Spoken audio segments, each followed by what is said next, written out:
Muy buenas noches, tengan todos y todas. El Colegio de Ingenieros Civiles y la Comisión de Profesional Joven les da la bienvenida a la charla del día de hoy, Planificación y Desarrollo de Obras de Expansión del Aeropuerto Internacional Juan Santamaría, con los panelistas, los ingenieros María Vargas Mora y Jorge Arturo Castro Ortiz. Antes de presentar a los panelistas, les recordamos unas pequeñas indicaciones. Por favor, anotar sus consultas en la pestaña de preguntas y respuestas que se colocan al finalizar de esta presentación. La pestaña está en la parte inferior de esta plataforma. Pueden colocarlas durante toda la conferencia y al finalizar se estarán respondiendo vía en vivo, perdón.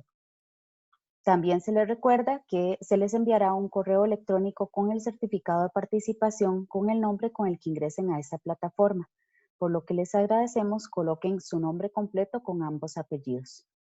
Además, la grabación de esta conferencia se colocará en el canal de YouTube del Colegio de Ingenieros Civiles, al cual les invitamos a suscribirse.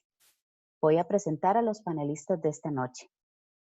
La ingeniera María Vargas Mora es ingeniera industrial graduada de la Universidad Hispanoamericana y con una especialización en administración de proyectos del Instituto Tecnológico de Costa Rica. Durante los últimos 11 años se ha desempeñado como analista de planificación en el Departamento de Ingeniería de Aeris Holding Costa Rica y recientemente forma parte del área de gestión de proyectos de Aeris, empresa administradora del Aeropuerto Internacional Juan Santamaría. Ha estado involucrada en los últimos procesos de actualización del Plan Maestro del Juan Santamaría, así como en la planificación, diseño, construcción y cierre de los proyectos de expansión desarrollados a la fecha. El ingeniero Jorge Arturo Castro es ingeniero civil graduado de la Universidad de Costa Rica y Master of Science graduado de la Universidad de Nevada, Reno, donde laboró en investigación de pavimentos por 2 años en Western Regional Super Pave Center. Desde hace 3 años, el ingeniero se desempeña como analista de infraestructura aérea en Aeris Holding Costa Rica, empresa administradora del Aeropuerto Internacional Juan Santamaría, principal aeropuerto de Costa Rica. Ha estado involucrado en la planificación, desarrollo y ejecución de proyectos en el lado aéreo para mejorar la infraestructura, así como el manejo del sistema de gerenciamiento de pavimentos del aeropuerto. Sin más, les damos la palabra a los ingenieros.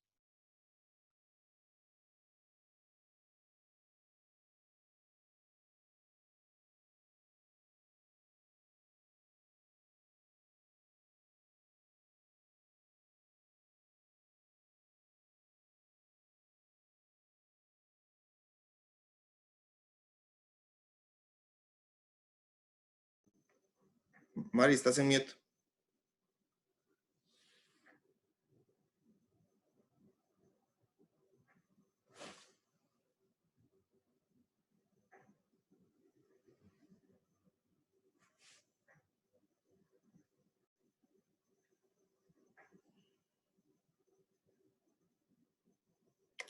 Ok, perfecto. Ahora sí. Buenas noches. Un gusto tenerlos a ustedes presentes el día de hoy. Hoy le vamos a comentar sobre la planificación y desarrollo de los proyectos de expansión dentro del Aeropuerto Internacional Juan Santamaría. A nivel de introducción, Aeris Holding Costa Rica es la empresa que opera y administra el Aeropuerto Juan Santamaría desde mediados del 2009 a la fecha, y como responsable de la administración y operación, parte de sus obligaciones contractuales son los proyectos de expansión y modernización del aeropuerto.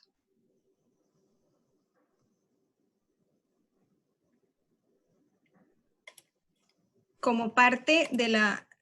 Ok, listo. Perdón, es que estamos compartiendo control. El Aeropuerto Internacional Juan Santamaría se encuentra ubicado en la provincia de Alajuela. Acá logramos mostrar una perspectiva o fotografía del aeropuerto. Normalmente los aeropuertos se clasifican en 3 categorías. La primera corresponde al lado aire, que corresponde a todo lo que es pista de aterrizaje, calles de rodaje. Actualmente tenemos la calle Rodaje Sur, la pista principal 0725, la calle Rodaje Alfa al norte. A nivel de plataformas, tanto la remota como la doméstica y la plataforma principal. A nivel de edificios, contamos con 2 edificios, uno de terminal internacional y otro de terminal doméstica. Y a nivel de acceso, solado terrestre, todo lo que tiene que ver con estacionamientos y diferentes vías de acceso para ingresar y salir del aeropuerto.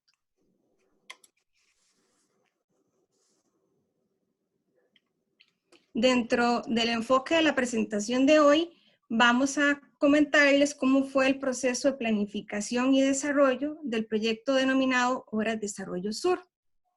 Este proyecto fue ejecutado entre mediados del 2018 y 2019 y consistió en un conjunto de 4 obras.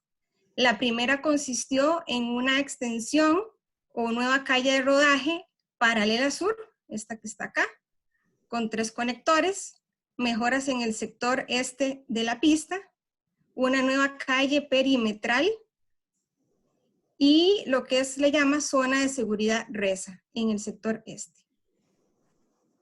Dentro de la clasificación de proyectos que se manejan en AERIS, normalmente se manejan al menos 3 tipos. Proyectos contractuales, lo que nosotros le denominamos como proyectos CAPEX, proyectos financiados por AERIS o bajo su propia inversión, que se le conocen como proyectos over CAPEX u OPEX, y proyectos de terceros. A nivel del enfoque de esta presentación, nos vamos a enfocar en todo lo que es el proceso de planificación y diseño de una obra contractual, como lo es el Proyecto de Desarrollo Sur. Dentro del proceso de planificación y desarrollo de obras, nosotros contamos con 6 fases. La primera consiste a nivel de obras contractuales en realizar un estudio de plan maestro. Este es un documento o estudio que se genera para determinar las necesidades del aeropuerto con un horizonte, una proyección a 20 años. Posteriormente, continuamos con la fase de planificación, en donde se seleccionan cada uno de los diferentes proyectos que se desean ejecutar al corto, mediano y largo plazo, y ya se desarrollan o planifican de manera independiente. Posteriormente pasamos a una fase de anteproyecto o diseño a nivel conceptual de ese proyecto en específico. Seguimos con el diseño ya definitivo de ese proyecto. Posteriormente pasamos a un proceso de procura y construcción. Y por último, una fase de cierre. Durante todo este ciclo de 6 actividades, se me pasó. Durante este ciclo de 6 actividades, realizamos siempre actividades de monitoreo y control. A nivel de plan maestro, que es el primer paso, es un estudio que consiste en 7 capítulos. Vamos a ir detallando cada uno de ellos. El primer capítulo consiste en un inventario de las condiciones existentes. Como nos estamos basando en el proyecto de Desarrollo Sur, fue un proyecto que se determinó dentro del plan maestro del 2016. Entonces, todas las referencias que estamos incluyendo dentro de este documento están relacionadas a dicho plan maestro. Dentro del capítulo de inventario de condiciones existentes, se hace un mapeo de todo lo que contiene el aeropuerto, tanto a nivel del lado aéreo.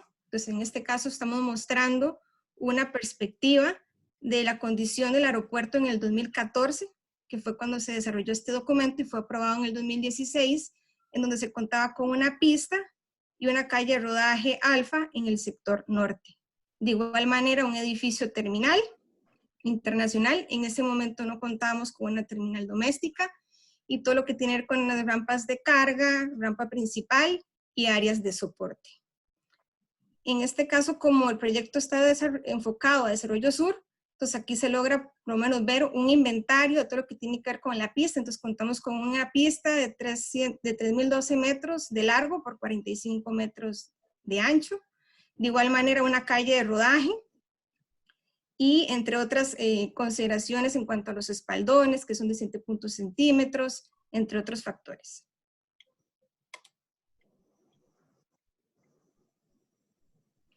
La siguiente fase corresponde al pronóstico de la demanda de la aviación. Entonces, una vez que se determina a nivel del lado aéreo, lado terminal y lado terrestre, los diferentes componentes que tenemos en actualidad, se hace una proyección de demanda de la aviación, la cual consiste igual en un horizonte a 20 años, poder determinar cuál va a ser el comportamiento a nivel de pasajeros, tanto locales como internacionales, a nivel de operaciones de aeronaves, igualmente nacionales como internacionales, y también lo que tiene que ver con el tonelaje de la carga aérea. En este caso en específico, el pronóstico fue desarrollado a finales del 2013 para este plan maestro. Entonces, parte de las premisas que se toman para desarrollar una proyección es primero el histórico del comportamiento del tráfico durante los últimos años. También se toman como premisas diferentes entrevistas con operadores, líneas aéreas, empresas de ground handlers, empresas de turismo, entre otras, para poder determinar cuáles son las tendencias o proyecciones que ellos tienen en cuanto a un incremento de frecuencias, nuevos destinos, entre otros. De igual manera, la situación económica, tanto de Costa Rica como a nivel mundial y de Latinoamérica. Toda la parte socioeconómica, y se logra determinar con todo este complemento de variables esa proyección. A nivel de pronóstico se hacen 3 proyecciones: un nivel base, que es el que se logra ver en color rojo, un nivel bajo, la que se logra ver en color celeste, y un nivel alto, la que se logra ver en color verde. Por ejemplo, a finales del 2013 se contaba con 3.7 millones totales de pasajeros, y se proyectaba en ese entonces que para el 2034 se iban a tener 7.3 millones de pasajeros. En el caso base 7.1 y en el caso alto 9 millones. Con una tendencia o proyección anual entre el 4.3 y el 3.2%. De igual manera, se hacen proyecciones a nivel de hora pico o día de diseño. Entonces, basados en la tendencia del comportamiento, se logra determinar cuál es el mes que tiene mayor demanda de pasajeros. En este caso, se puede ver la tendencia desde el 2008 al 2013, como marzo siempre ha sido el mes que ha liderado ese periodo pico. Y basado en este mes pico, se determina un día de diseño, que es el que va a ser digámoslo así, la base para poder desarrollar en el siguiente capítulo todo lo que tiene que ver con las proyecciones y poder determinar los requerimientos.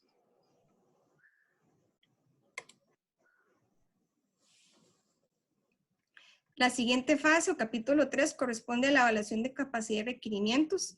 Una vez que ya tenemos claro qué es lo que tenemos, es decir, el inventario, tanto en lado aire, lado terrestre como edificio terminal, y se logra determinar por medio del pronóstico cuál va a ser los requerimientos de demanda a futuro, entonces se hace una serie de análisis de requerimientos para poder determinar cuáles son las áreas de mejora o las zonas donde se deben de realizar ciertos proyectos para poder satisfacer esa demanda futura. Como el proyecto está enfocado a temas del lado aéreo, entonces estamos ilustrándolo con ese tipo de filminas.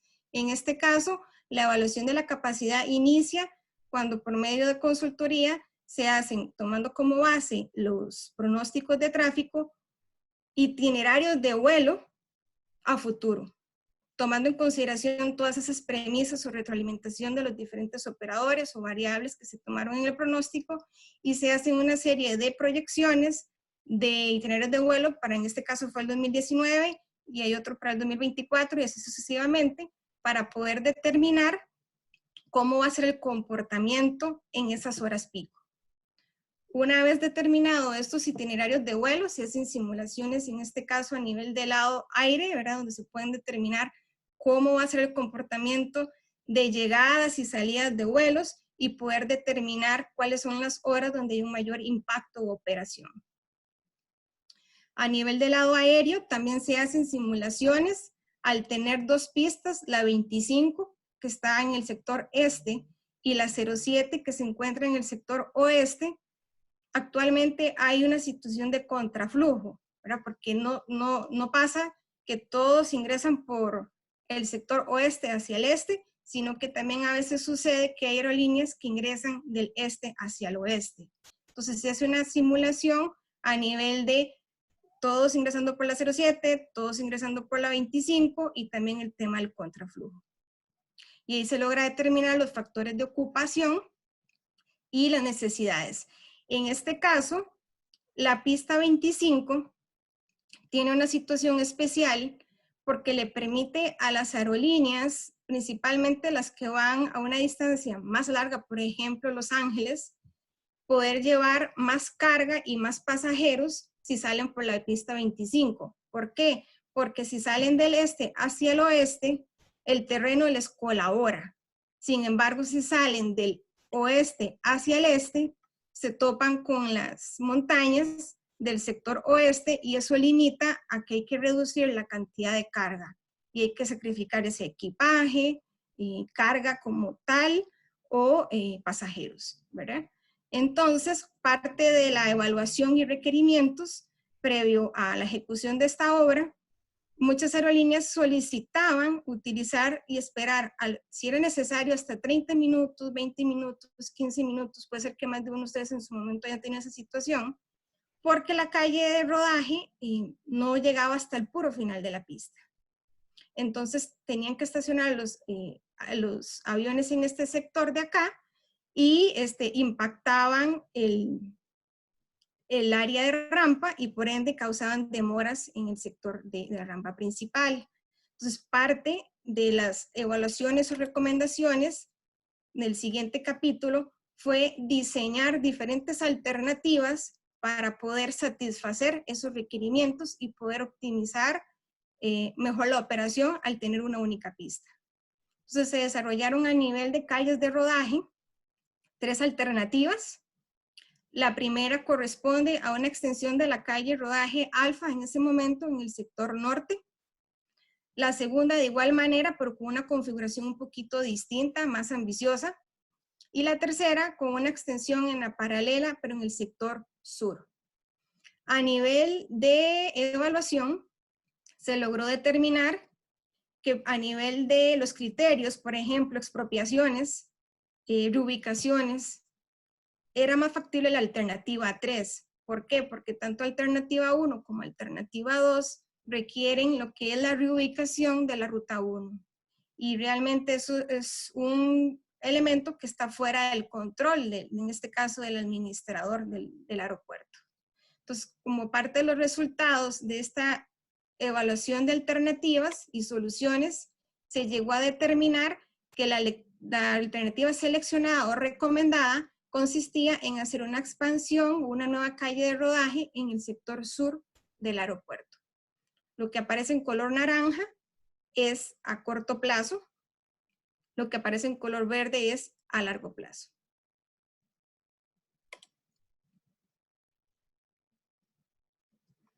El siguiente capítulo corresponde al Plan General de Desarrollo. En este caso, lo que se hace es cuando una vez se determinan todas las recomendaciones o alternativas seleccionadas, tanto a nivel de lado aire como a nivel de edificio terminal y a nivel de lado terrestre, se hace una serie de planos de conjunto en donde se logran determinar o proyectar esos proyectos. Los proyectos recomendados se clasifican normalmente en 3 fases. Fase 1, que es a corto plazo, fase 2, mediano plazo y fase 3, largo plazo. El corto plazo tiene una proyección en los próximos 5 años, en la fase 2 a 10 años y la fase 3 en una prolongación de 20 años.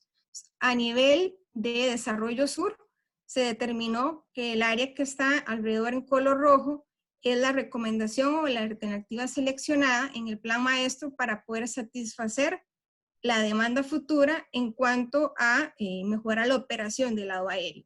Entonces se logra ver en color anaranjado la paralela sur.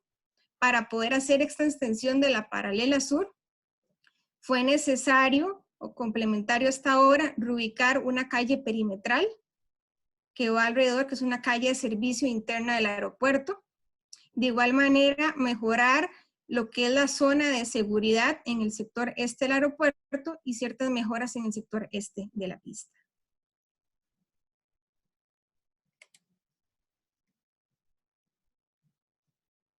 El siguiente elemento es correspondiente a la evaluación ambiental.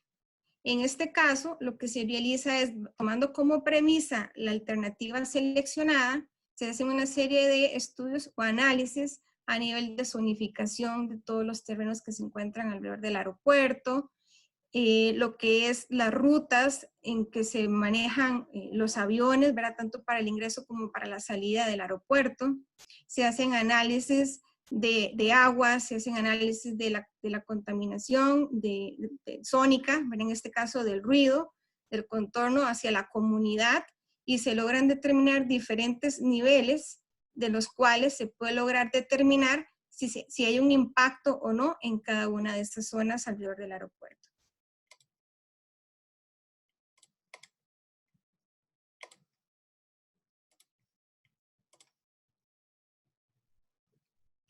La siguiente fase corresponde al plan de implementación. Está compuesto por 3 pilares, lo que tiene que ver el primero con la definición del alcance de cada obra.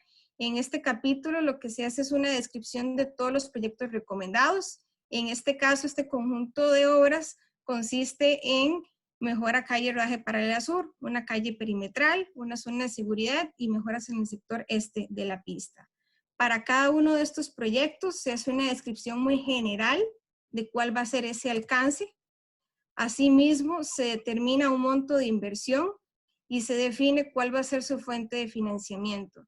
Si va a ser un proyecto financiado por el gestor o por AERIS, si va a ser un proyecto financiado por el gobierno de Costa Rica o si va a ser un proyecto financiado por un tercero. De igual manera, se definen los costos unitarios, cantidades estimadas para poder llegar a ese monto total de proyecto. Y por último, se define un plazo. En este caso, dependiendo en la fase que se encuentre, si es fase 1, fase 2 y fase 3, de igual manera se define una fecha de inicio y una fecha de fin para determinar su duración. Básicamente ese es el ciclo del plan maestro. Entonces, a nivel de proyecto Desarrollo Sur, una vez que se obtiene la aprobación del plan maestro por el aeropuerto y en paralelo a esa aprobación, se inicia con lo que es la fase de planificación de cada una de las obras, pero de una manera independiente. Entonces, en el caso de Desarrollo Sur, como mencionábamos, son 4 proyectos en uno. Entonces, se aíslan esos 4 proyectos y se inicia una serie de actividades. Primero se hace una planificación previa, donde se toma como premisa el alcance, las fechas y los costos establecidos en el plan maestro, y a partir de ahí se genera un cronograma para poder proyectar basado en la fecha en que se indica que tiene que iniciar la construcción, retroceder todas las actividades que se tienen que ejecutar previamente para poder cumplir con esa fecha estipulada. Como primer paso, una vez que se tiene ya ese cronograma o plan de acción para empezar a ejecutar y dar seguimiento a todas esas actividades, se define un equipo de trabajo, el cual normalmente está incorporado por áreas de operaciones, mantenimiento, ingeniería y la unidad de gestión de proyectos. De igual manera, cuando es necesario, se involucran algunas otras áreas como legal, ambiente, entre otros. Posteriormente, se hace una verificación de su viabilidad económica para ver si es factible ejecutar el proyecto. Esto más que todo recientemente debido a todo el impacto que se ha tenido con el tema de la pandemia, entonces sí es importante siempre igual hacer una verificación sobre poder ejecutar ese proyecto. El tercer punto corresponde a una revisión de esa planificación previa en cuanto al plan de trabajo y cronograma, con el fin de que todo el equipo de trabajo tenga el conocimiento de las actividades que se tienen que llevar a cabo para poder llevar el proyecto al objetivo planificado y con una correcta ejecución en plazo, costo y tiempo. Se hace una verificación o revisión del alcance Dentro del plan maestro se hace una breve descripción, sin embargo los planes maestros poseen un nivel muy macro de información. Entonces, lo que se hace acá es con el equipo de trabajo poder definir y validar si lo que se estipuló en el plan maestro es suficiente o si es necesario realizar algún ajuste o modificación a ese alcance. Ya sea porque en el último periodo de 1 año, 2 años, se recibió algún tipo de necesidad, por ejemplo, y sea importante y necesario incorporarla como parte de la ejecución de la obra para de una vez asumir eso, poder y optimizar recursos. El siguiente punto corresponde al presupuesto. Dentro del plan maestro ya hay de igual manera un presupuesto o un monto preestablecido. Entonces lo que se tiene es que hacer una revisión y verificación de que realmente los presupuestos indicados en ese momento estén acorde a los requerimientos del proyecto y que de igual manera esa va a ser la base para después ejecutar la construcción. De igual manera se identifican riesgos, en este caso los diferentes tipos de riesgos, tanto a nivel administrativo, de aprobaciones, principalmente a pesar de que Aeris es una empresa privada, hay mucha relación con el gobierno de Costa Rica, entonces siempre hay que tomar en consideración los plazos de aprobación y otras coordinaciones pertinentes. De igual manera, algún otro riesgo que se detecte a nivel operativo o constructivo que en algún momento nos pueda generar un riesgo mayor durante las siguientes etapas.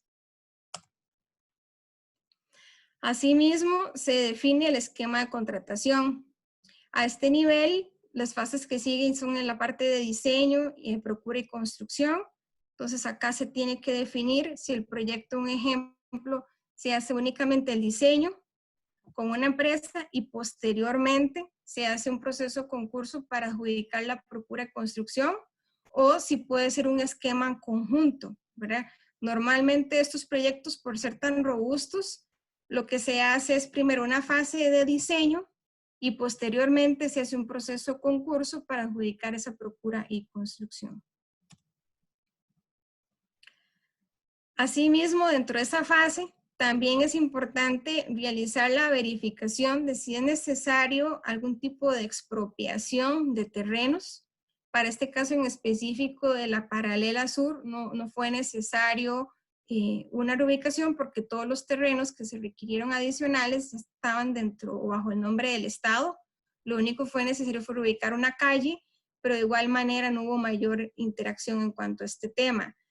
Sin embargo, hay otros proyectos que sí presentan este tipo de requerimientos y sabemos que a nivel de Costa Rica pues son temas muy lentos. Entonces, entre más rápido se actúe, pues mejor. Y lo mismo a nivel de reubicaciones, ya tanto en el lado aéreo, en edificio terminal, cuando algún proyecto se requiera ejecutar y si es necesario reubicar algún concesionario, operador, entre otros, pues igual hay que hacer todas las coordinaciones pertinentes para poder cumplir con los tiempos preestablecidos.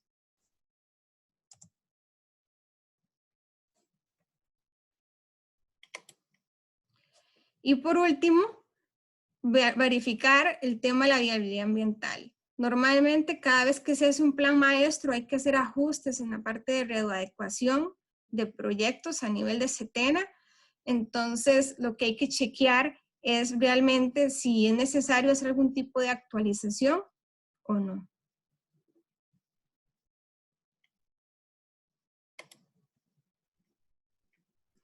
La siguiente fase corresponde al anteproyecto conceptual, que está dividida en 4 fases. La primera fase corresponde al proceso de contratación.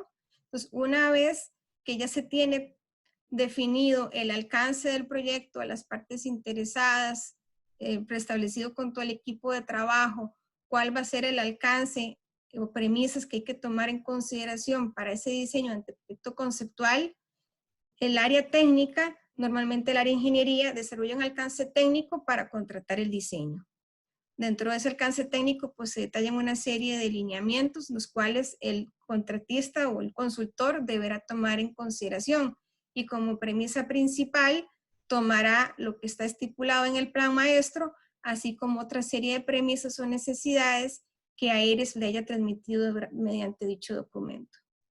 Una vez que se tiene ese documento y demás documentos para publicar el concurso, se hace un proceso en el cual se genera una visita técnica, se hace un proceso de consultas y respuestas y se da una selección de ofertas en donde se adjudicará a un diseñador quien se le formalizará por medio de un contrato para que desarrolle el anteproyecto conceptual. Previo al desarrollo, se realiza una reunión de inicio en donde se involucran a todas las áreas o partes que sean necesarias que estén presentes y se hace una validación de todos los parámetros establecidos. En este caso, el alcance, costo y plazo. Se le tiene que dar esas premisas porque son las premisas para poder ejecutar el diseño, ¿verdad? Si no se dan esas premisas, a veces cuesta mucho y es mejor darle seguimiento a esos parámetros para evitar sobrediseños, sobrecostos, entre otras cosas. De igual manera, se hace un levantamiento de necesidades dependiendo del proyecto. Si es un proyecto de edificios, pues se tendrán que invitar a ciertas áreas de terminal, entre otras. A nivel de alado aéreo, se convoca al área de operaciones, mantenimiento, ingeniería, entre otros. De igual manera, alguna otra premisa adicional y se define un programa o cronograma para poder ejecutar el diseño, así como la verificación de entregables que tienen que entregar al final del proceso.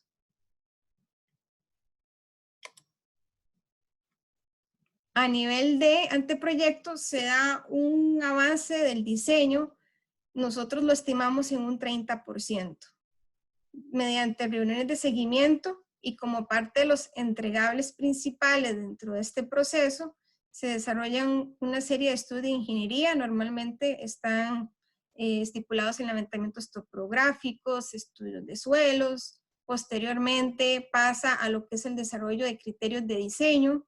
Entonces ahí es donde se establecen todas las normativas, estándares, reglamentos que se deben de cumplir para cada una de las diferentes disciplinas, tanto en la parte eléctrica como en la parte civil, según códigos, entre otros estándares. Posteriormente se da el desarrollo de planos conceptuales, en este caso a nivel de infraestructura, eléctrico. A nivel de diseñador se solicita que genere un cronograma ya más detallado, estimado de cómo sería el faseo y la programación de la construcción para tener una idea de cómo va a ser esa programación durante la ejecución mientras se hace el proceso para poder contratar a un contratista. Y por último, se le solicita una estimación o estructura de costos en donde se toma como premisa el presupuesto que se tiene en el plan maestro y en este punto se valida cómo estamos en cuanto al parámetro, si estamos dentro del presupuesto o si hay que tomar alguna acción para poder darle seguimiento. Y por último, viene un proceso de aprobación. En este caso, hay un proceso de revisión a nivel de AERIS, la parte técnica, así como el apoyo que recibe el área técnica mediante el grupo de verificación de la calidad, que es un equipo de consultoría externa que apoya siempre a AERIS a partir de los procesos de diseño y ejecución. Y por último, una vez que se tiene ya a nivel interno dicha aprobación, entonces se remite todo el paquete de anteproyecto conceptual a la administración, en este caso al gobierno, para que ellos con su contraparte técnica den una revisión a dichos documentos y por ende su aceptación.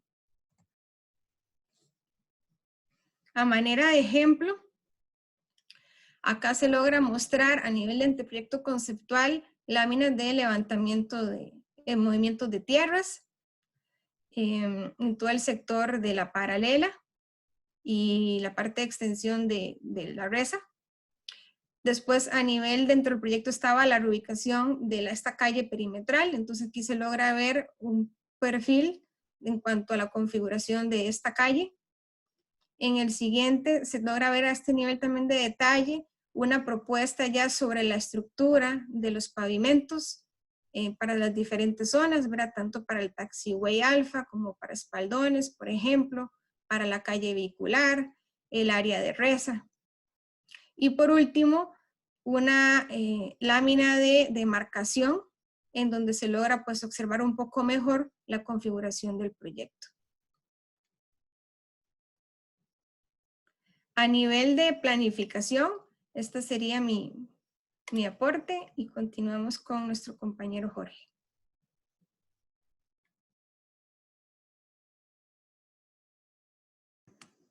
Muchas gracias, María. Bueno, retomando un poco de donde quedamos con María, ya vimos, digamos, desde el nivel de identificación de la necesidad, a nivel de plan maestro, planificación para determinar todos los parámetros para la ejecución de la necesidad y el diseño del anteproyecto. Ahora vamos a seguir con la siguiente fase, que es la fase de diseño definitivo. Una vez el anteproyecto conceptual es aprobado tanto por AERIS como por la autoridad y se da un visto bueno de parte del gobierno, inicia lo que es la etapa de diseño definitivo. Para esto nosotros vamos a generar a través del equipo de diseño unas entregas para el 60%, 90% y 100%. En estas entregas básicamente se van a pedir ciertos documentos o ciertos elementos como es la memoria descriptiva, criterios de diseño, planos constructivos, especificaciones técnicas, estudios técnicos y fases constructivas. Entonces, para cada una de estas etapas o estas entregas, se va a proceder a una etapa de revisión por parte del contratista de verificación de calidad y del Departamento de Ingeniería de AERIS. Y esto se hace mediante un documento interno que nosotros tenemos en AERIS que se llama el F1120. Entonces, el flujo es este. Se recibe el anteproyecto y con los insumos del anteproyecto se genera todo lo que corresponde a la entrega al 60%. Esta es remitida por parte del diseñador hacia AERIS y mediante las revisiones de la verificación y de ingeniería AERIS se generan ciertos comentarios en el documento F1120, los cuales son remitidos al diseñador para que los pueda implementar en la entrega que se va a presentar al 90%. Se repite el proceso con la entrega al 90% para que todos los comentarios puedan ser solventados e incluidos en la entrega al 100% y se genera un diseño definitivo. Esta es la idea. Entonces, para efectos de mostrarlo un poco gráficamente y hablando de este proyecto en específico de la paralela sur, aquí tenemos, digamos, lo que teníamos a nivel conceptual. Eso es un poco lo que nos enseñó María de la planta de pavimentos. Esto es una ejemplificación. Entonces, teniendo el input del anteproyecto conceptual, el cual fue aprobado, se genera la entrega al 60%, la cual va a tener un poco más de información y sobre esta, una vez sea entregada por el diseñador, se genera la revisión al 60% mediante el formulario F1120, donde se levantan todos los puntos con todos los comentarios que se tengan de esa revisión. Estas son entregadas al diseñador y él procede a la entrega del 90%. Se repite el proceso. Entonces, el diseñador acopla estos comentarios, genera una entrega al 90%. Esta es entregada a AERIS, se revisa la revisión al 90% y por último se genera la lámina de diseño definitivo, que en este caso sería algo como esto. Entonces ya podemos ver que a nivel de pavimentos ya cuenta con mucho más detalle la lámina al 100%. Esta es la que utilizaremos para la construcción. Entonces, una vez se finaliza el proceso de diseño, se procede a un proceso de concurso para selección de un contratista. Entonces, para esto se redacta un cartel, se programa una visita al sitio con los oferentes, se pone un plazo para consultas y se genera ya el plazo para la recepción y evaluación de las ofertas y se adjudica un contratista. Una vez se tiene el contratista, ahora sí entramos a la siguiente fase del proyecto, que es procura y construcción. Y para esto, como esto es una ponencia enfocada más en planificación, vamos a darle un énfasis un poco importante a esto que para nosotros es muy importante, que es el paquete de proyecto definitivo. Este es un conjunto de documentos que nosotros tenemos que entregar al gobierno, en el cual tiene información de planificación de la obra muy importante, tanto del diseñador como del contratista de construcción.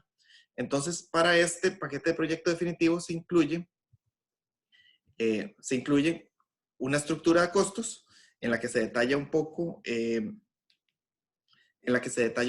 todas las líneas del proyecto. Se cuenta con un cronograma detallado en el que se definen todas las actividades y los plazos de cada una de estas actividades.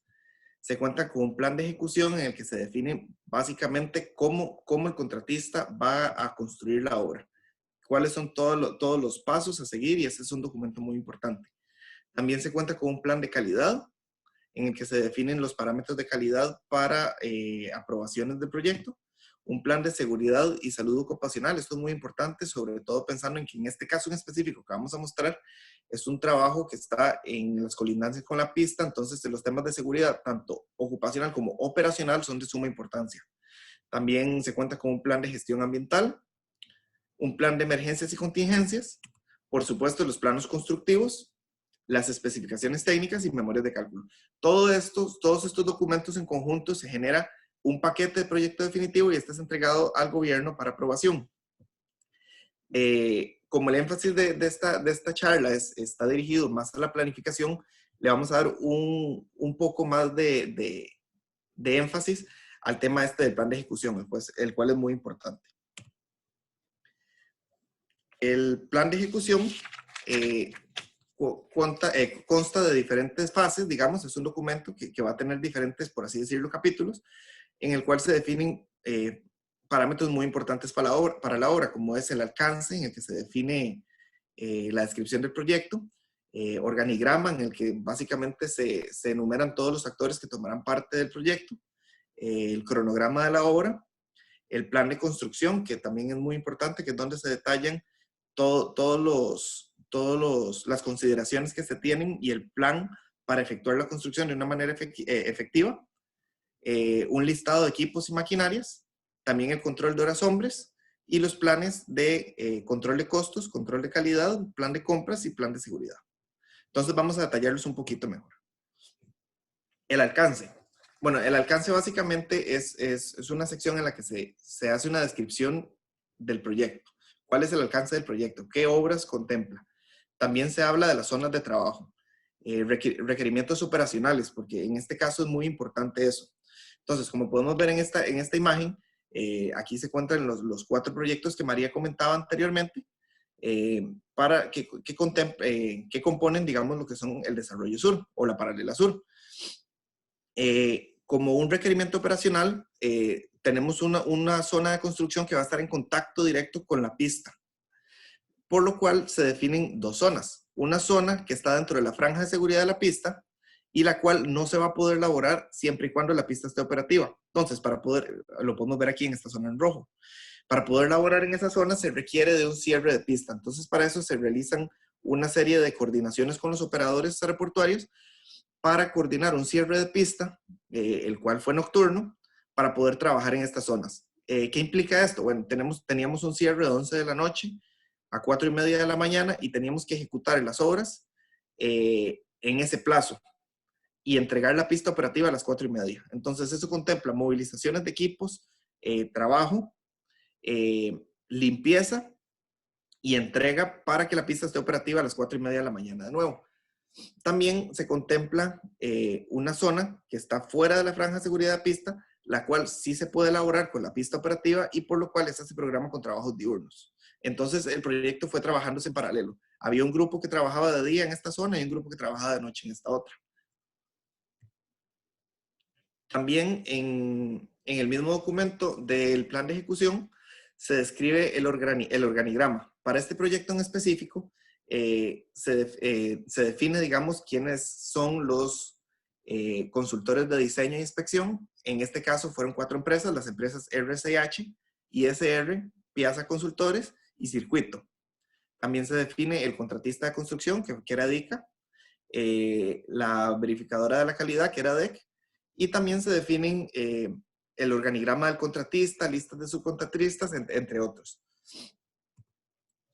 El siguiente hito que tiene este documento, el cual es muy importante, es el cronograma.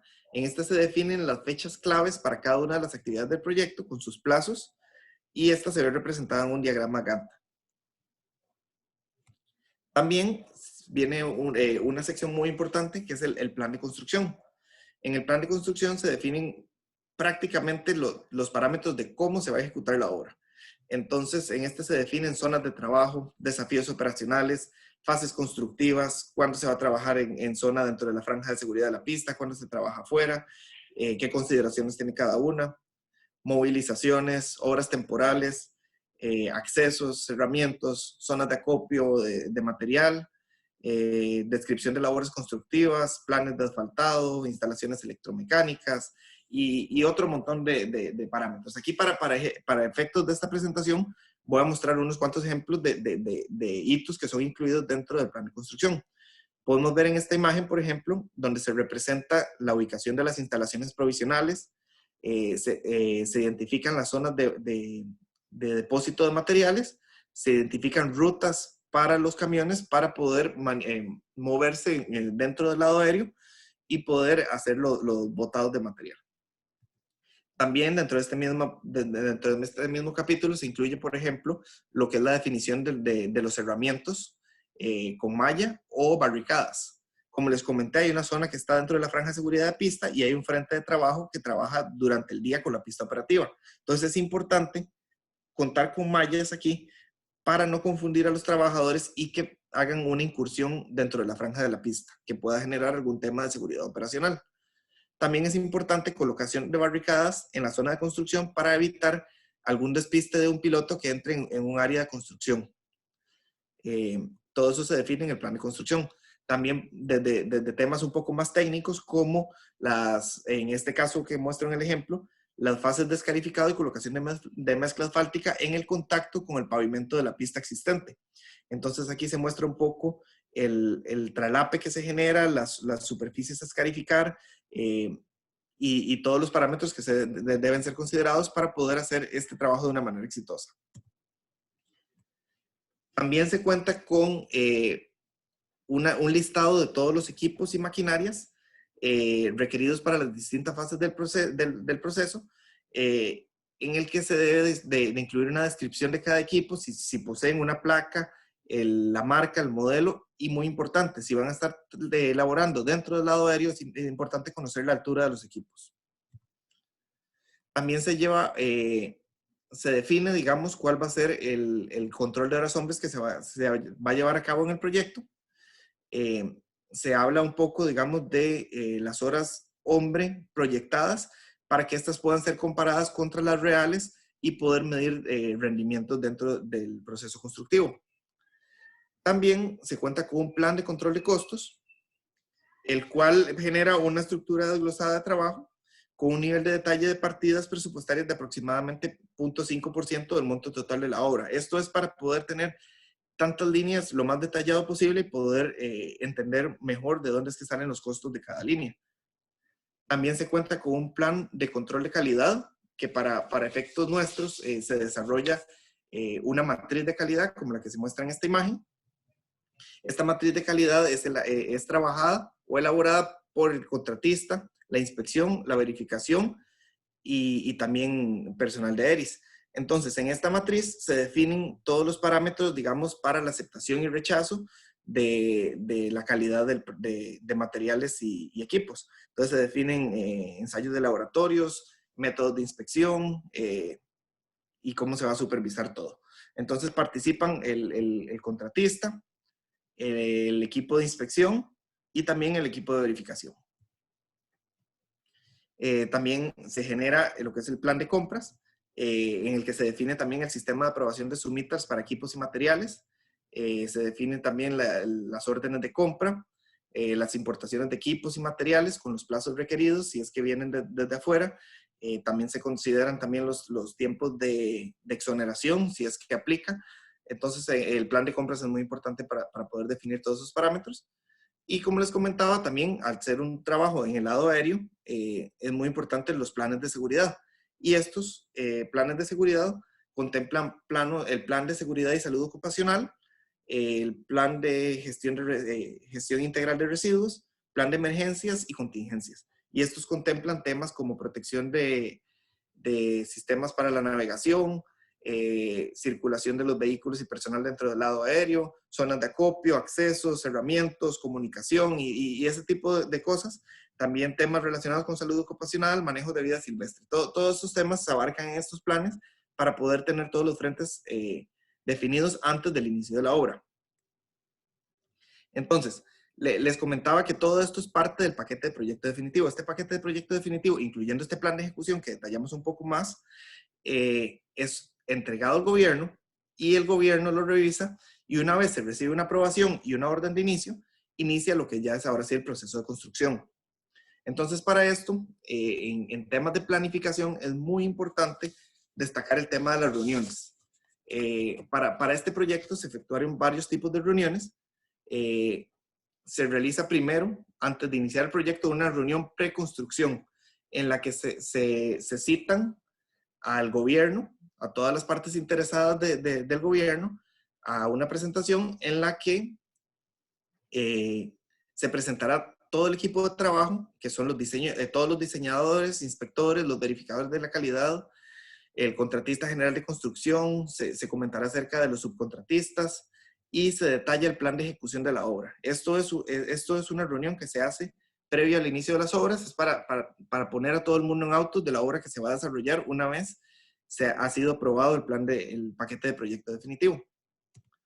Una vez se va a iniciar la obra, se realiza la reunión de inicio de proyecto o la reunión de kick-off.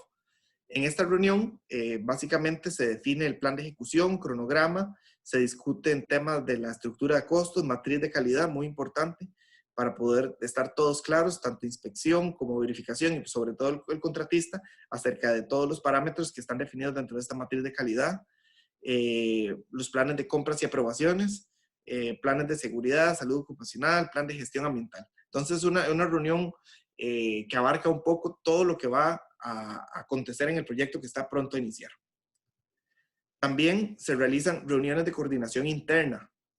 Le llamamos reuniones de coordinación interna porque esta es una reunión que realizamos semanalmente entre AERIS y todo el grupo de contratistas y subcontratistas, además del equipo de diseño, el equipo de inspección y el equipo de verificación de la calidad. Entonces, es una reunión en la que se discuten varios temas relacionados a la coordinación operacional, temas de aseguramiento, en temas de seguridad operacional, seguridad ocupacional, temas de ambiente. También se ve el control de avance, se repasa el cronograma, cómo va la fecha. Eso es una reunión semanal, entonces va teniendo un avance. Se revisa también un cronograma a 3 semanas, en el cual se pueden ver cuáles son las labores que están prontas a ser ejecutadas en las próximas 3 semanas. Se lleva el control de calidad de los materiales conforme va avanzando la obra y se revisan temas de construcción. Además de esta reunión de coordinación interna, también realizamos una coordinación con el gobierno y esta también es semanal. En esta reunión con el gobierno se enfoca un poco más a analizar temas de control de avance, en cronograma, tanto de cronograma actualizado como el 3-week look ahead, el plan de 3 semanas. También se hace un control de horas hombre para poder reportar los rendimientos que se tiene en la obra. Se ve el control de cantidades del WBS. También se ven temas del control de calidad y, por supuesto, temas constructivos que surjan durante la semana. Y en este proyecto en específico, al tener una serie de trabajos que se encuentran dentro de la franja de seguridad de la pista, que son muy delicados, se realizaba además una reunión adicional, que es una reunión de coordinación para los trabajos dentro de la franja de pista, y esa reunión era diaria. Entonces, en esta reunión se repasaba cuál era el plan de trabajo para esa jornada en específico, lecciones aprendidas de las jornadas anteriores y coordinación operacional. Esa reunión era sumamente importante para poder realizar estos trabajos que estaban dentro de la franja de la pista, porque como les he comentado, para nosotros es de vital importancia tener el control de el ingreso y poder entregar la pista operativa una vez finalice la jornada de trabajo. Entonces, mostrando un poco la ejecución voy a mostrar primero lo que es la fase de trabajos dentro de la franja de pista, el cual tenía un cierre de pista y trabajo nocturno. Se iniciaba con una reunión de coordinación diaria a las 9 de la noche, en la que el contratista exponía el plan de trabajo de la jornada. Se inicia la jornada de construcción, en la que es muy importante esto. Se debe realizar la movilización, el trabajo que se va a hacer. Por ejemplo, en este caso, digamos, se realizó la compactación de la subrasante, pero al estar dentro de la franja de pista, que esto es lo que diferencia este trabajo del resto de trabajos, nosotros debemos garantizar una franja nivelada en la zona de seguridad de la pista. Entonces, cualquier excavación que se haga debe ser rellenada la misma noche. Entonces, entre los tiempos también hay que contemplar al realizar la excavación, hacer los trabajos de compactación que se iban a hacer y el llenar otra vez el hueco para el día siguiente volver a abrirlo y seguir trabajando. Entonces aquí, para no cansarlos muchos con el cuento, voy a mostrarles un poco lo que son unas imágenes del progreso de la obra. Entonces, a octubre de 2018 se puede ver cómo se tiene esta zona del conector Bravo Sur en materiales granulares. Se cuentan con las barricadas y los cerramientos para separar esas zonas de la franja de seguridad de la pista. Para noviembre del 2018, un mes después, se puede ver cómo ya se contaba con el asfaltado en esta zona y ya lo que eran las jornadas de trabajo diurno ya se estaban acercando material granular en la parte de trabajo diurno. Y podemos ver que para enero de 2019 ya contamos con esta zona finalizada, ya con demarcación, iluminación lista, y se continuaba trabajando en la parte de trabajo diurno. Viendo un poco lo que son los trabajos fuera de la franja de pista, en octubre de 2018 se puede ver cómo se trabajaba en esta zona de relleno. También se trabajaba un poco aquí en la colocación de material granular en la zona de corte. Para noviembre del 2018 se ve como ya se ha avanzado un poco más en estas labores de capas granulares de la estructura de pavimentos. Para enero de 2019 ya se estaba realizando la colocación de mezcla asfáltica. Para marzo de 2019 ya se tenía las labores de asfaltado finalizadas en lo que es el loop que es muy importante describirlo. El conector Bravo, la calle Rodaje Kilo y el conector Lima. Esto nos permitió habilitar este loop para las aeronaves que iban a despegar por la pista 25 para poder demoler la espuela de la 25 y poder construir el conector Mike, el cual todavía no había podido ser construido. Entonces, una vez se finalizó esta obra y se puso en operación, se procedió a la construcción del conector Mike, en una labor similar a la que expliqué anteriormente para trabajos nocturnos. Y por último, ya podemos ver la obra finalizada. Entonces, ya aquí podemos ver toda la obra pavimentada, ensacatada y ya en operación. Ya por último, para terminar, entramos a la última fase del proyecto, que es el cierre. Entonces, para el cierre, se realiza lo que nosotros denominamos primero la recepción provisional de la obra. Entonces, para esto se hace un levantamiento, un campo, entre el contratista, los consultores de inspección, los verificadores, AERIS. Se levanta una lista de pendientes en el formulario interno de AERIS, el F1170, el cual es este que se muestra aquí. Entonces, se definen una lista de tareas pendientes que tiene la obra para su finalización y se programa un recorrido con el gobierno en el cual se describen esos pendientes y se le entrega la obra provisionalmente al gobierno para que den visto bueno para la puesta en servicio. Entonces, se definen estos pendientes y se procede a generar un paquete final de obras. Este paquete final de obras cuenta con los planos ASBIL, todas las pruebas y certificaciones efectuadas durante el proceso constructivo, las garantías, cuadernos de bitácora y manuales. Y una vez se entrega este paquete final, se convoca a una recepción definitiva de obra. Entonces, en esta recepción definitiva se hace un recorrido con el gobierno, se verifica que se hayan cerrado todos los puntos que se identificaron en la recepción provisional y una vez se recibe la obra por parte del gobierno, definitivamente se genera la aceptación de la obra y el cierre de la misma. Entonces aquí podemos ver una imagen de lo que es el proyecto, digamos, antes de su ejecución en 2018 y una vez finalizó la ejecución a finales de 2019. Muchas gracias. Le damos las gracias a los ingenieros Jorge Arturo Castro y María Vargas por la excelente conferencia del día de hoy. Se abre el espacio para consultas para que por favor puedan anotarlas en la pestaña de preguntas y respuestas o Q&A que está en la parte inferior de esta plataforma. Por el momento tenemos solo una de don Ronald Mesén. Ya ha transcurrido un tercio del plazo aproximadamente. ¿Cómo va el plan respecto a la realidad? ¿Hay conformidad o prevén ajustes?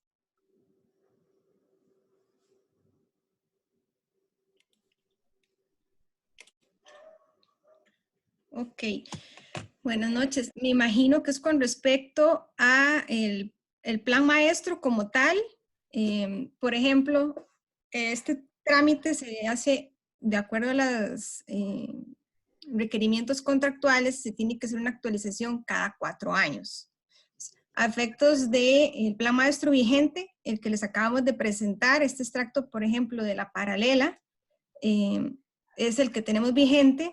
El año pasado realizamos una actualización, sin embargo, la misma está en estudio en este momento, entonces todavía no es oficial, ¿verdad? Dentro de esa actualización, como lo vimos, se hace un ajuste en cuanto a las proyecciones de tráfico y por ende eso viene a cambiar todos los demás capítulos en cuanto a requerimientos de necesidades, desarrollo de alternativas, y por ende el programa de inversión de capital, porque en un plazo de 4 años, pues siempre hay cambios y prioridades, ¿verdad? Según cómo se comporte la demanda, ya sea en el lado aire, lado terminal o el lado terrestre. Entonces, cada 4 años se hace esa actualización y se determina si los proyectos previamente establecidos que a la fecha no han sido ejecutados se mantienen o si existe una nueva prioridad en donde ese proyecto que tal vez en su momento estaba estipulado, pues es reemplazado por otro, ¿verdad? Entonces, ahorita ese está en estudio y de igual manera dentro de 3 años nos tocará hacer una nueva revisión. Entonces, a cómo está con respecto a la realidad del plan maestro, realmente el porcentaje de ejecución está casi prácticamente que 33 proyectos, ya se han ejecutado 30. Actualmente tenemos un proyecto que está en pausa y 2 pendientes de ejecutarse. Entonces, realmente sí, con respecto a la realidad que en su momento se proyectó, sí vamos bien, ¿verdad? En cuanto a los ajustes, pues sí, cada 4 años tenemos ajustes y para poder representar la realidad. Con respecto a la siguiente pregunta, sobre si ya pasó un tercio del plazo, cuál es el resultado de datos reales respecto a los proyectados en el plan maestro. Como les comentaba previamente, cada 4 años se hace una actualización o cuando sea necesario. Para el proyecto del plan maestro del 2019 se hizo una actualización y los datos reales con respecto a los proyectados están, por ejemplo, si comparamos el año 2018, para dar un ejemplo, ¿verdad? Con respecto a lo que se proyectó en el 2016, se habían proyectado una totalidad de pasajeros de 4,5 millones. A efectos de lo real, el 2018 se cerró con 5,200,000 de pasajeros. Entonces, hay un incremento de 700,000 pasajeros más, según lo que en su momento se proyectó. De igual manera, eso no genera a ese nivel, ¿verdad?, algún impacto mayor dentro de las facilidades. Sin embargo, esto siempre está en constante monitoreo, ¿verdad? Y con respecto, pues, a este tema de la pandemia, que sí, pues, nos vino a afectar a todos, sí hubo una reducción, entonces parte de lo que está ahorita en análisis es esa actualización de esas proyecciones a futuro. La siguiente pregunta es de don Juan Carlos Cordero. En la cabecera 25 se mantuvo el umbral desplazado. ¿Por qué no se aprovechó para ampliar la longitud de pista? Ok, ahí no, digamos, el umbral se mantiene en la misma posición porque el umbral, digamos, tiene que ver también, el desplazamiento de ese umbral tiene que ver con temas de aproximaciones y todos los obstáculos que tenemos hacia el este. Hacia el este, como ustedes sabrán, se ubican todos los cerros que están entre Heredia y San José. Y tenemos una serie de obstáculos en esa zona, por eso es que el umbral tiene que estar desplazado, y precisamente construir más hacia el este no va a generar algún desplazamiento de ese umbral. Ahí nosotros hemos realizado, digamos, análisis de los planos de aproximación. Se ha determinado, digamos, cómo están esas sendas de aproximación, y digamos que no se puede ganar mucho más hacia el este.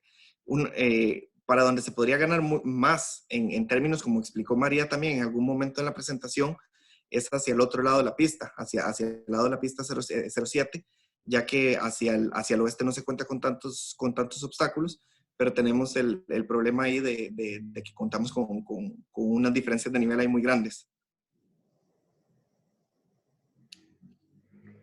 La siguiente pregunta es de don Luis Diego Pérez.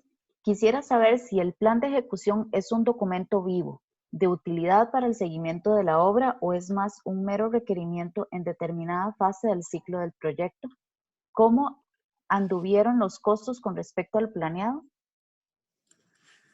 Ok, el tema del plan de ejecución es un documento que se genera de manera de planificación, pero el cual sí se le da mucho seguimiento a través de la obra. En realidad, por ejemplo, temas que se incluyen en como las zonas de acopio, zonas de movilizaciones, todo eso se respetó bastante durante el transcurso del proyecto. Algunas cosas sí se fueron cambiando durante la ejecución, no voy a decir que se cumplió a cabalidad, pero sí fue de mucha importancia. Y temas que se incluyen en este plan de ejecución, como por ejemplo la matriz de calidad, sí es un documento, por así decirlo, un poco más vivo, que sí se va actualizando conforme vayan surgiendo algunos requerimientos adicionales a través de la obra. También la estructura de costos, el cronograma, todos esos documentos sí se mantienen muy vivos a través de la obra. ¿Y cuál era la segunda pregunta, perdón? La segunda pregunta, ¿cómo anduvieron los costos con respecto a lo planeado? Sí, con respecto a los costos, realmente sí estuvimos dentro del monto preestablecido en el plan maestro, ¿verdad? Que originalmente creo que andaba como por los 17,5 millones, y sí estuvimos por debajo de ese monto al final. Entonces, a efectos de presupuesto para este proyecto en específico, estuvimos ok. La ventaja que también nos colaboró fue que a nivel de plan maestro eran 4 proyectos de manera independiente, y a la hora de ejecutarlos se unificaron y se hizo un conjunto de ellos, ¿verdad? Entonces eso nos ayudó también a reducir costos a nivel indirectos, por ejemplo, la contratista, entre otros, ¿verdad? Que nos ayudó a optimizar y cumplir con el precio preestablecido. La siguiente pregunta es de don Ronald Mesén. Hace unos años escuché expertos decir que el aeropuerto no soportaría más ampliaciones para hacerlo funcional en un largo plazo y se debe de migrar a un nuevo aeropuerto en Orotina. ¿Tiene algún comentario al respecto? Con respecto, por ejemplo, al aeropuerto de Orotina, ese sí ya está fuera de nuestro alcance, ¿verdad? Eso lo está manejando directamente el gobierno. Sin embargo, con respecto a las últimas actualizaciones del plan maestro, ¿verdad? Se hacen a nivel de proyecciones y análisis en diferentes áreas, terminal, lado aire y lado terrestre, y se logró confirmar que el aeropuerto pues tiene capacidad del 2040 hacia más adelante, ¿verdad? A pesar de que tenemos una única pista, por ejemplo. Entonces, para poder satisfacer la demanda proyectada pre-COVID, por ejemplo, estamos cumpliendo y tenemos aeropuerto para rato, como dicen, ¿verdad? Habría que ya después esperar este análisis de post-COVID, ¿verdad? Que en principio ya al disminuir un poco el tráfico, pues en este caso más bien la capacidad o la oportunidad de que el aeropuerto pues permanezca más bien, poder incrementar más, ¿verdad? Pero sí, el aeropuerto tiene capacidad para seguir operando en Juan Santa María por muchos años. Y complementando un poco ahí la respuesta de María, es cierto, el aeropuerto es un aeropuerto de una sola pista, pero también ese plan, en la última actualización del plan maestro, se pudo demostrar un poco que, como dice, con las proyecciones de demanda pre-COVID, con ciertas labores dentro del lado aéreo, como construcciones de algunas zonas de calle de rodaje adicionales o ampliaciones de rampa, se logra satisfacer las demandas sin una necesidad de una segunda pista hasta 2040 y más allá. Por supuesto, también de complementar, si hay proyectos que se determinan, ¿verdad? Por ejemplo, ampliar terminal, entre otros, para poder satisfacer esa demanda futura, ¿verdad? Pero tomando todas las precauciones del caso y con la disponibilidad de terrenos que hay actualmente, pues eso se podría ejecutar. La siguiente pregunta es de don Douglas Alpizar. ¿Han existido obras adicionales por imprevistos? ¿Cómo altera esto su planificación? Y de ser así, ¿qué porcentaje del costo total han representado dichos adicionales? Cuando se menciona... Un buen ejemplo podría ser la extensión de Kilo. Por ejemplo, podría ser, ¿verdad? Pero esos son más que todo necesidades, como comentaba al inicio, en AIRE se definen los proyectos en 3 categorías: proyectos contractuales, que normalmente dentro del plan maestro se determinan una serie de necesidades y se categorizan. Uno de esos bajo la responsabilidad de AIRES como parte de su programa de inversión de obras, otros que son responsabilidad de gobierno por medio de un mantenimiento mayor, orden de cambio o por alguna necesidad futura que no esté determinada dentro de dicho plan de inversión, ¿verdad? O proyectos ejecutados por terceros. A nivel de proyectos que se tengan que ejecutar, ¿verdad? Obras nuevas, si es a nivel del proyecto en sí desarrollado, sería más que todo como una modificación, un orden de cambio, pero realmente los impactos son mínimos, ¿verdad? Con respecto a proyectos ya fuertes, como menciona Jorge, y fue en la última imagen que él proyectó, ¿verdad? Donde se logra ver tanto el loop de la paralela original, como una extensión de la calle de rodaje. Eso fue una necesidad y una coordinación que en su momento se hizo con el gobierno para poder continuar con la ampliación, ¿verdad? Pero eso más que todo fue una necesidad, no fue algún imprevisto, ¿verdad? Sino que fue algo previamente coordinado, diseñado, para poderle brindar una mayor capacidad al lado aéreo, ¿verdad? Entonces, Complementando un poco, aquí en esta zona se construyó lo que es la posición Alfa 13, que es una posición para aviones código E, o sea, aviones grandes, transatlánticos. Entonces, esta necesidad surgió a partir de la construcción de este loop y de la construcción de esto. Esto le da una comunicación directa a cualquier aeronave código E que estacione en estas nuevas rampas para poder conectarse hacia la pista 25. Entonces, por ahí es que surgió un poco esa necesidad. La siguiente consulta es de Marco Antonio Córdoba. Una vez puesta en operación de esta etapa del proyecto, ¿qué mayores problemas constructivos se han evidenciado o se han detectado? Problemas constructivos. Durante el transcurso de la obra, voy para ver un poco la pregunta. bueno, sí, está. Se han detectado. Digamos, durante la ejecución de la obra, sí, siempre aparecen problemas constructivos, es evidente. En algunas zonas encontramos, por ejemplo, bolsas de suelo con las características no requeridas. Se tuvo que proceder en algunas zonas a generar sustituciones, entonces esos generaron algunas órdenes de cambio. También tuvimos que con el diseñador analizar unas situaciones de mejora de soporte de la estructura de pavimentos mediante geogrillas, pero el tipo de contratiempos constructivos normales fue los que tuvimos en esta obra. No hubo nada así muy salido de tono, por así decirlo. La siguiente pregunta es de Fabricio Chavarría. Gracias por la presentación. ¿Cuáles son las principales lecciones aprendidas del proceso? Por ejemplo, a nivel de planificación, ¿verdad? Podemos indicar que cuando se hace un proceso de plan maestro en donde se involucran desde un inicio y continuamente todas las partes involucradas, y cuando me refiero a las partes involucradas, se refiere a un equipo multidisciplinario que se conforma por parte del gobierno de Costa Rica para poder dar seguimiento a cada uno de esos entregables.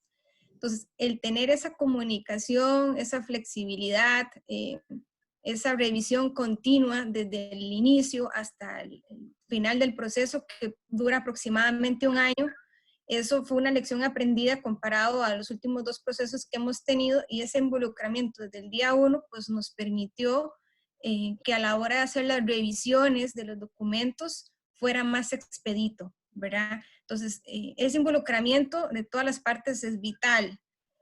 A nivel de planificación y anteproyecto, obviamente pues se toman todo lo que son las lecciones aprendidas de proyectos previos, pero ahí tal vez le cedo la palabra a Jorge Arturo para que nos emplee un poco en la parte de diseño y ejecución.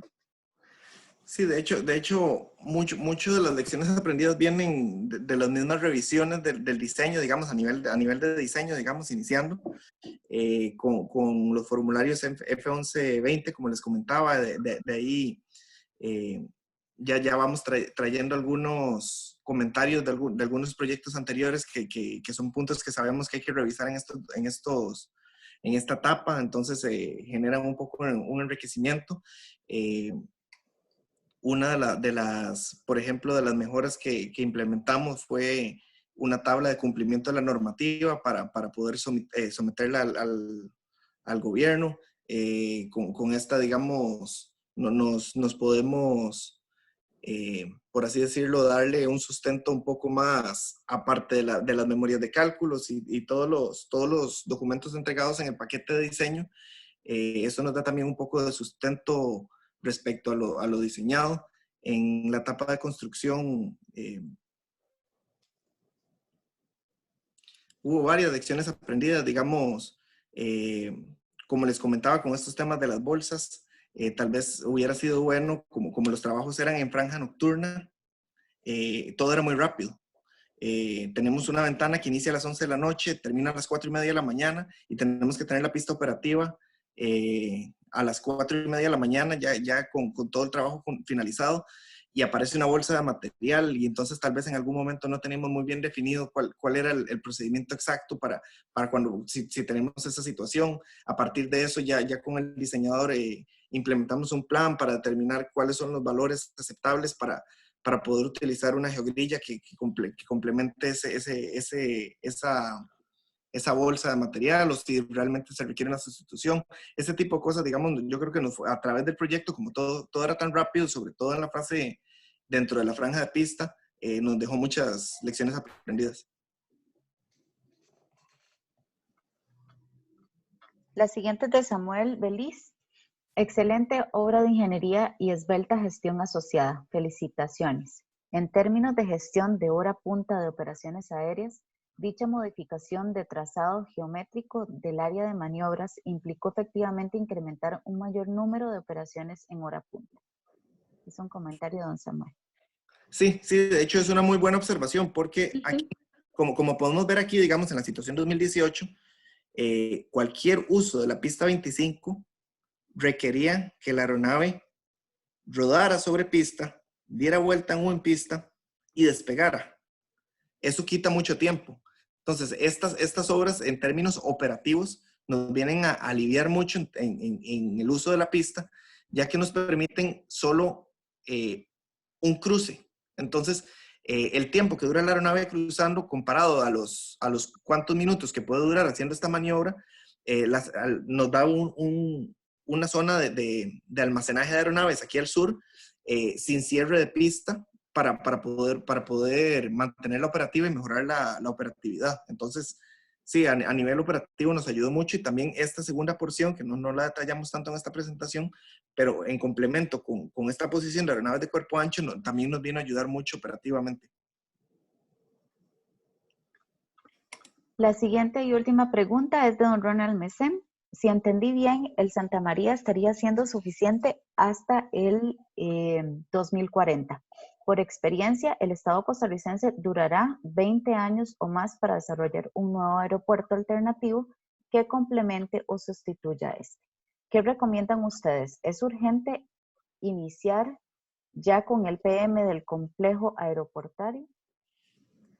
Sí, tal vez como para aclarar, el aeropuerto tiene capacidad para más allá del 2040, no hasta el 2040, ¿verdad? Tal vez como para aclarar si no me di a entender bien. Entonces, con respecto a lo que son gestiones ya con el gobierno de Costa Rica, pues sí, ya eso se sale de nuestras manos, ¿verdad? Siempre hay una buena comunicación entre el gestor y el gobierno, pero bueno, es parte ya de negociaciones a alto nivel que se llevan a cabo. Y con respecto a un plan maestro complejo aeroportuario, no sé si es un plan maestro a nivel país, ¿verdad? Si es en cuanto a eso, pues sí, igual tiene que ser una iniciativa por parte del gobierno. En cuanto al Juan Santa María, seguimos realizando las actualizaciones en el periodo que nos corresponden o cuando sean pues, requeridas por parte del gobierno. Y el aeropuerto, como mencionaba, y recalcarlo, tiene capacidad para más allá del 2040. Entonces, por el momento no vemos ningún tipo de urgencia a nuestro lado, ¿verdad? De empezar a hablar tal vez de otro aeropuerto. Por el momento. Voy a pasar la encuesta para que por favor me la llenen antes de salir de la aplicación y veo que en el chat don Eduardo Graña puso una consulta. Dice, de acuerdo con la estimación de la demanda pre-COVID, ¿sería factible planificar operaciones fuera de la GAM con el fin de ampliar la capacidad de servicio tanto de Aeris como concesionaria como del país? ¿Será factible planificar operaciones fuera del gran área con el fin de ampliar capacidad de servicios tanto aéreos como... No sé si se refiere, por ejemplo, a operaciones, por ejemplo, lo que es no sé si le voy a lograr responder la consulta a don Eduardo Graña, es con respecto a la operación. Actualmente el Juan Santa María tiene operación tanto doméstica o local, como se le conoce, ¿verdad? Por ejemplo, un SANSA, o entre otros, y a nivel pues, internacional, que es nuestro foco o nuestro principal ingreso, ¿verdad? En algún momento, perfectamente sí, alguna alternativa, y en su momento pues, se ha conversado, se podría valorar, pero ya a nivel país, ¿verdad? De cómo tratar de centralizar, unificar la aviación local o doméstica en un único aeropuerto y que un ejemplo Juan Santa María sea solamente como un aeropuerto internacional. Eso ayudaría aún más a extender la vida del aeropuerto, ¿verdad? Entonces, no sé si en cuanto a esa consulta de don Eduardo se refiere al respecto. Bueno, dado que no tenemos más consultas, queremos agradecerles de parte del Colegio de Ingenieros Civiles y la Comisión de Profesional Joven a todas las personas que participaron esta noche en la conferencia. Agradecerles a don Jorge Arturo Castro y a la ingeniera María Vargas, ambos por su experiencia, por esta conferencia tan completa que nos dio y nos compartió. Y dado que es la última conferencia que tenemos este año, queremos darles una feliz Navidad, desearles un venturoso año nuevo y queremos agradecerles por su asistencia a todas las conferencias durante este año y esperamos continuar con temas mucho más interesantes y de esta índole para retomar el próximo año. Tengan todos muy buenas noches. Muchas gracias, buenas noches. Muchas gracias. Buenas noches.